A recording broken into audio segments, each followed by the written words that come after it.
large out. Well, we got the shower working all right. What? The show must go on.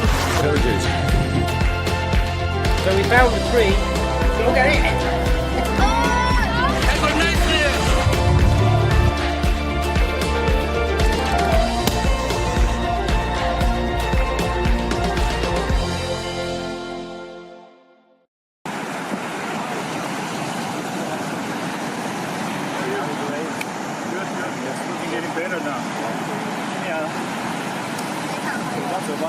And this is Mumu and his dad Lee.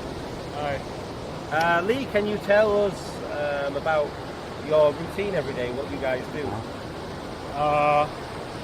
Like a few years ago, we moved to this island, and I tried to set up the hostel with a little bar area, and play music, sharing surfing things with another people. And that year, he was like 3 years old. So every day after the works, we just get in the water, and I try to teach him the pushing on the board. And that's his beginning for surfing. 我从3岁的时候开始冲浪，然后呢，4岁的时候可以自己划水，到了5岁的时候可以自己抓浪。我爸爸也经常鼓励我。现在你几岁？现在我8岁。8岁，大概5年。4年5年。10年5年。Yeah, we want to sharing the happiness in the water with everybody. Yeah. We want people enjoying this surfing culture, and for many younger families can support all of the kids enjoying the nature, enjoying the sports. What would you say to somebody that might be scared of surfing, that's not a strong swimmer, but they wanted to try, but what's the best approach? I think this kind of program is like step by step. So you need to respect the nature in the first. So you need to step by step. 先做简单的，然后再做难一点，这样去给自己增加难度。然后你在增加难度的时候，自己会有得到不同的程度的一种收获和更多的开心。我觉得像打网球一样。Yeah.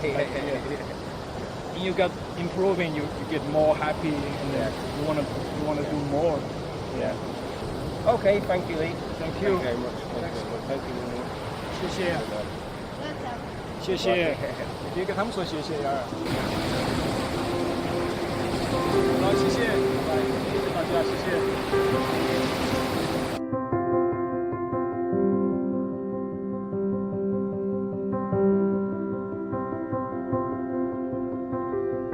So, my name is Tyler Farnham. I come from a famous little beach town called Cocoa Beach, Florida. And I've been traveling now away from my home for about 6 years as a professional lifeguard, surfing coach, and public speaker. And yeah, my whole life consisted of growing up surfing since the age of 5. And I continued on doing this throughout the next 30 years of my life with lots of traveling. Had a near-death accident during a skydive gone wrong about 10 years ago. And since then, my life has changed quite drastically, and that's what brought on all the travels and, yeah, consistently doing what I absolutely love, which is surfing and trying to motivate and inspire people. Surfing in Hainan compared to surfing in other spots around the world, whether it be Indonesia or America, Florida, where I'm from, it's a massive difference. Now, of course, the waves, the consistency of the waves, they remind me a lot of my hometown of Cocoa Beach, Florida. Although when it comes to the lifestyle itself and the overall culture of surfing, it's massively different. Now looking at America and Indonesia, where you go to any of those famous surf spots, whether it's Bali or California, this culture has been developed and it's been saturated amongst the community for so many years, decades. To whereas in Hainan, it's a baby. And it's literally watching the birth of this sport, which is truly fascinating. For me, it's been absolutely fascinating just to come from a place where it's been engraved in our lifestyle and it's in my blood. So to be in an island like Hainan and to see it, witnessing it firsthand, the birth of this sport has just been, it's been mind-boggling at times to see certain things that have just shocked me. I've been like, wow, really? But I think it's pretty cool to be able to witness it. But the changes, I would say for sure, would be the culture and how it's so new here, and to see the local people replicating this culture. That's something that I'm so used to, being from where it was literally almost born, you know?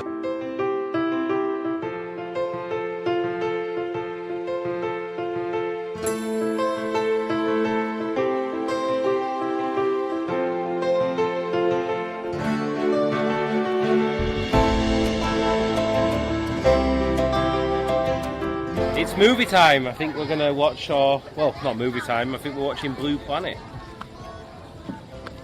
So I've just got the sheet that I had in the RV, and we're gonna pin it to the side of the Shaka Surf Club and watch something on the projector with all the locals behind us cooking barbecue.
So we're just watching Blue Planet 2, like the footage is amazing.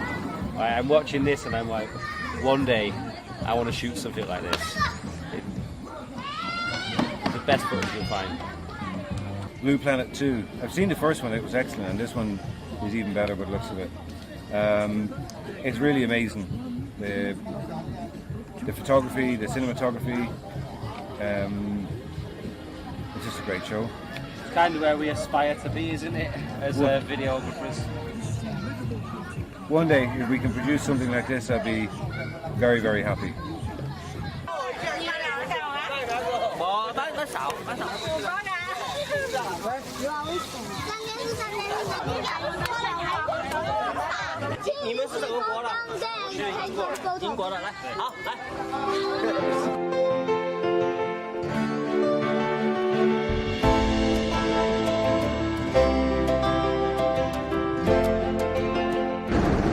We've just spent the last few days driving around Ri Yue Bay and doing a bit of shooting there, doing a bit of surfing. We're now heading to Shumeiwan, which is the bay that's next to Ri Yue Bay, and it's about 5 kilometers away. And there should be an RV park there. We'll park up there and stay there tonight. We're actually going to Shumeiwan. We've heard from one of the guys in Ri Yue Bay that there's a cool little bookstore down there, so we're going to go check that out today.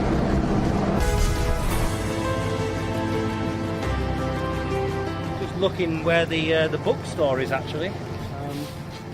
I reckon it's this way.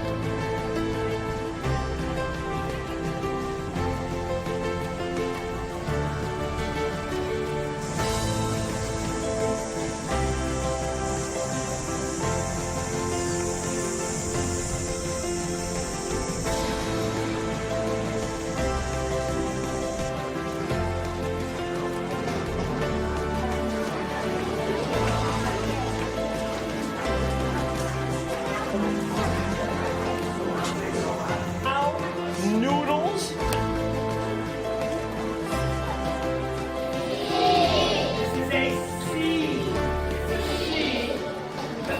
The bookstore looks like there's actually, looking at the photos here, there's a lot of speakers that come here.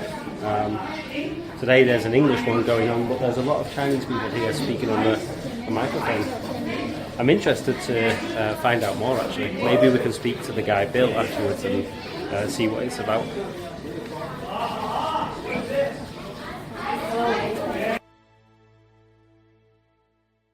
This little bookstore definitely is a gem. I've been to Hainan Bay a few times now, and we never discovered this. It's a bookstore, coffee shop, little presentation area right beside one of the, without a doubt, one of the nicest beaches that I've seen in Hainan. Definitely worth a visit. I know we say this, about a lot of places we go to, but this really is absolutely beautiful. It's a little slice of paradise. If you're down this area, definitely come and check out this bookshop and the beach.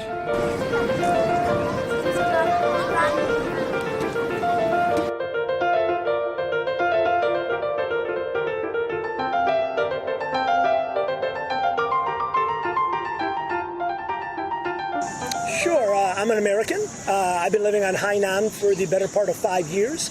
And this particular bookstore English course called Summer Fun with English, I do this here in the Phoenix bookstore as well as the Jinglong Coffee Garden of Longyuan every month. Well, because Hainan is relatively undeveloped, we try to network.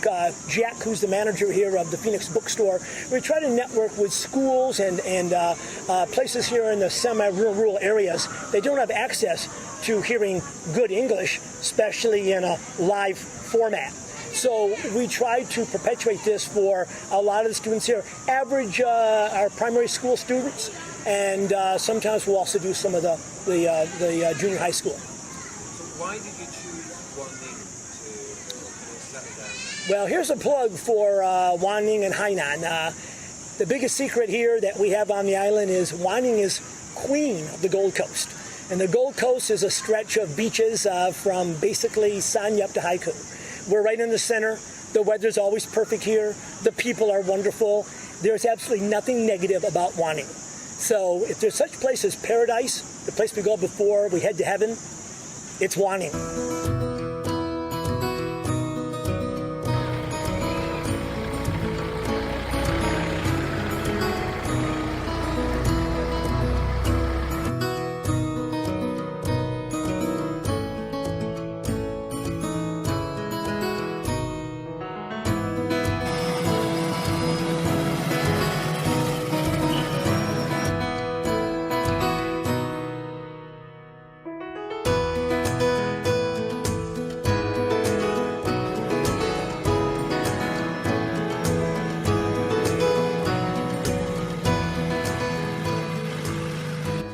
Tell them we was here last year on motorbikes making the same video for the promotion. 他们去年在这个时候也是骑了2个摩托车在这条道上拍。这个点拍摄很漂亮。很漂亮的这个点。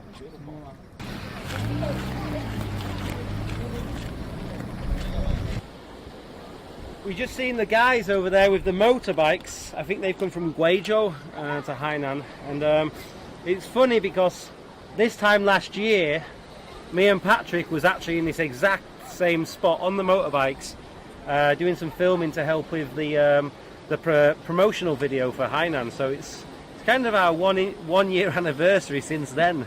So it's quite nice to be back and see the other guys on their bikes. The sun's going down now, so I'm just going to set up a time lapse on this mountain over here because the clouds just look amazing.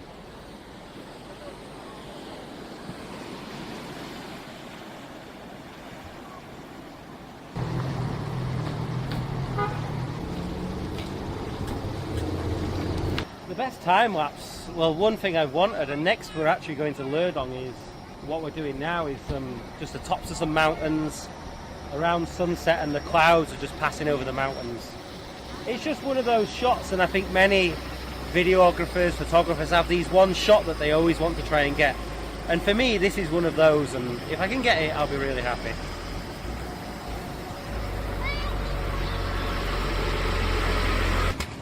I think that'll be really nice, that. So we'll leave that running for maybe an hour, and then we'll have a look when it's done. Well, this is one time lapse I've been hoping for. I've been hoping for since the trip started. So, yeah, finally. Let's see.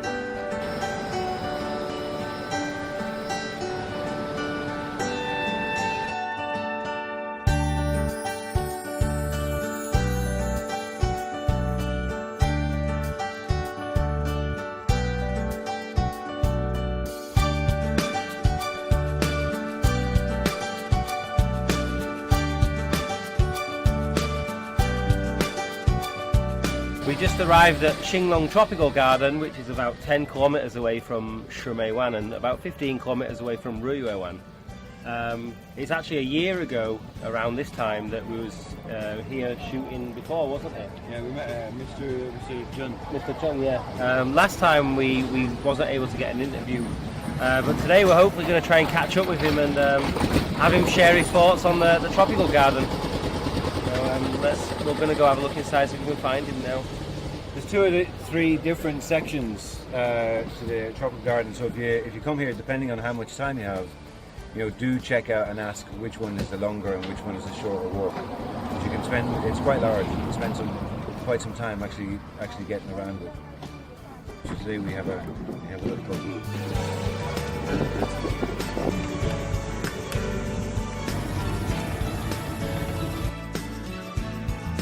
这边的树呢，有的是有几十年的历史，有的是新种的。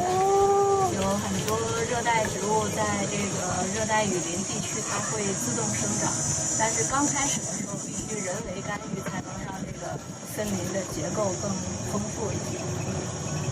就比如说一个小小的绿道两边呢，最少有20-30种的植物，20-30种的树木，然后大树和小树、灌木，还有地被植物，它就组成了一个立体的这个天子花园。 So there's 2,000 species in the world, and then there's 200 palms species here. Yes. Okay. So what's interesting, what Annie just said there was that in the garden, there's a lot of plants that are being transplanted from around the world. Like this one here, this is a palm, and this is from Malaysia. So this was transplanted from Malaysia and brought here. And it's actually right next to a local palm, so they're coexisting next to each other. Another interesting fact, there's 2,000 species of palm around the world, and there's 200 species actually in this garden. This is leaf, and this is leaf, and this is flower. I would say that's a flower. I would think, oh, this is leaf and this is a flower. Because the flower is so small, so they change some leaves change the to colour. pink, and the butterflies can see. Oh right, okay. Oh, so it's pink, so the butterfly can see the small flower in the middle. That's quite interesting. Yes, they are very clever. Yeah. Yeah, so the flower over there, what Annie was just saying is that the pink part around the small yellow flower is actually their leaves, and their colours change to pink, so that because the flower's so small, so the butterfly can actually see where the flower is. I would have thought that those the pink, I'm getting confused now. I would have thought that the pink leaves was part of the flower, but it's a leaf. Very smart.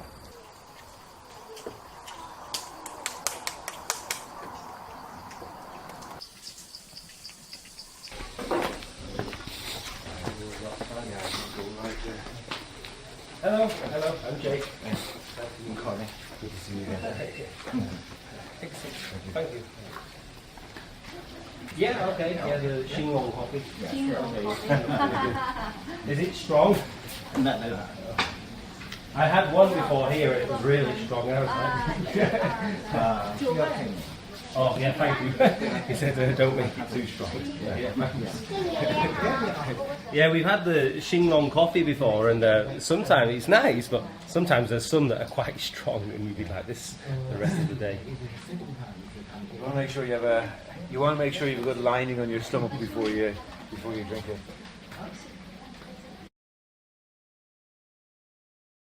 You've modelled this on a particular rainforest around the world. Is there one rainforest in particular? Not the same. Not the same. He have a lot of different. Every area is rainforest. It must be very climate and very high. Yeah. But this area we just do that. Now the tree just only 20 meters. So we've come to Xinglong Tropical Gardens to talk to a Mr. Zhang, and he has an absolutely amazing story to tell. He came here 26 years ago to build a rainforest, and when he came here first there was absolutely nothing. Everything was cut down. 26 years later you now have 10,000 mu of rainforest. He went to different places all over China, different provinces, to see where he was going to set this up, and he set it up in Hainan because the conditions here were ideal. There's now 4,000 different species of plants and trees. 3,000 of them are indigenous to Hainan, 1,000 have been brought in from surrounding countries. The species of trees and plants here are a little bit different than what you're going to get in Five Finger Mountains. If you go 100 meters higher, the temperature changes 1 degree, so there's different microclimates all around Hainan. So as I said, this area is 1,000 mu. If you do get up here to Xinglong, I would say take a trip in and have a look around. Today he doesn't really welcome tourists, as in he doesn't encourage them to come here. If you come, on your own, he might let you in, but the rainforest is not ready yet. It's what he has done in 26 years is absolutely fantastic.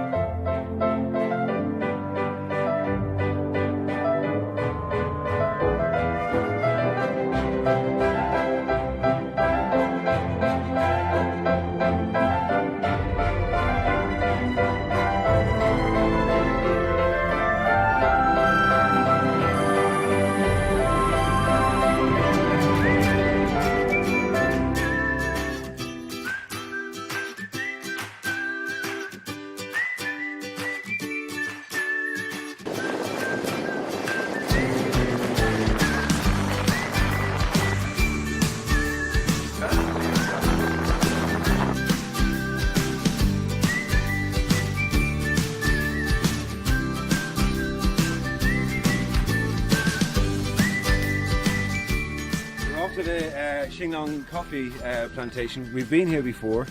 It's quite nice. I know they have different species of coffee here. Some are Arabic, some are local here to Hainan. The coffee is very, very strong. If you get to Hainan, do try out the local brew. I'm definitely looking forward to a cup up here. So let's go.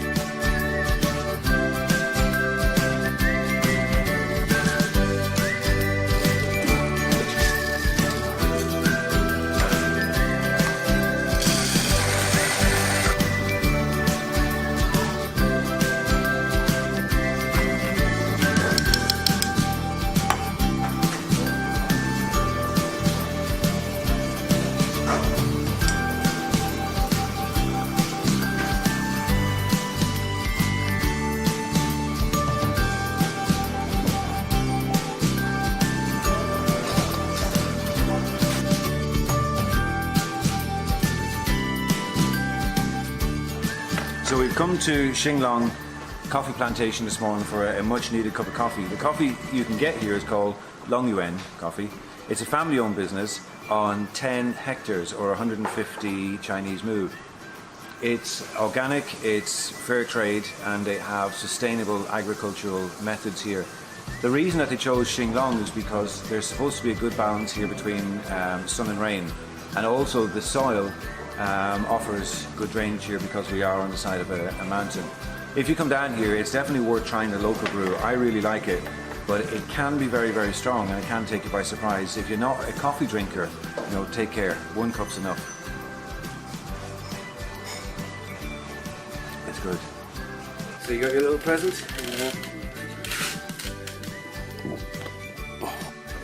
So we're making a documentary about going around Hainan in RV. You